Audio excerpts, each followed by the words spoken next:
And travel is just one of those things that does it, and it blows my mind how many people just keep spinning around in a circle of reality TV or whatever. Go home, come to work, watch TV, get up, go to bed, like the same routine, and not see the more, and not see the beauty, not see the possibilities. I didn't like being around people who were like saying it for years. I want to go to Cabo, I want to.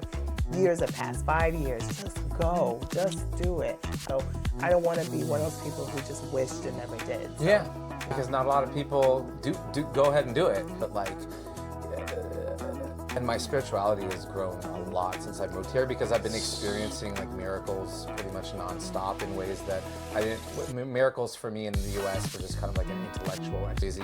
Yeah. But anyways, I was tired I was exhausted in LA because to make money I was started to PA on set, and then I was getting I was so good at production, such a good worker that like I kept getting called, kept saying yes. I couldn't go to auditions. After a few years of that, I was just, I was like, I'm not achieving my creative goals, and I'm tired. So my mom had my parents had both moved back to the Philippines a few years prior, and then I ended up in the Philippines. So my mom invited me basically to come to the Philippines in 2016, 17, and she invited me, and I was already ready, thinking in the back of my mind, I was ready to kind of go to the next chapter of my life. So I was going to go over to the Philippines to help her with this development, and also just to chill. And this is when the miracles started. And in that 6 months, I was just meeting all these amazing, perfect people. I all of a sudden had a producing partner, and we were producing a major motion picture with a big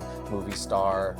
I was helping to restore my family's old resort that had been there from the 1950s. So 6 months of me like just intending to rest, all these things, like the Philippines just grabbed me in. And I went back to my apartment in LA, and I was sitting there thinking, like, should I move or should I keep my apartment in LA? Yeah. And I kind of did the pros and cons list, and it was like, all right, I love you, LA, but goodbye. Yeah. So I spent a month just like figuring out how to sell 10 years worth of my life, and then flew to the Philippines, and I've never been back, really. Like, I've had so many spiritual signs here, and it led me to believe that maybe the noise in America with the TV and obsessed with virtual reality, like, superstars, actors, models, crime. I feel like we spend 80% of our energy obsessed with that on top of our 9 to 5, that we don't allow that connection to spirit.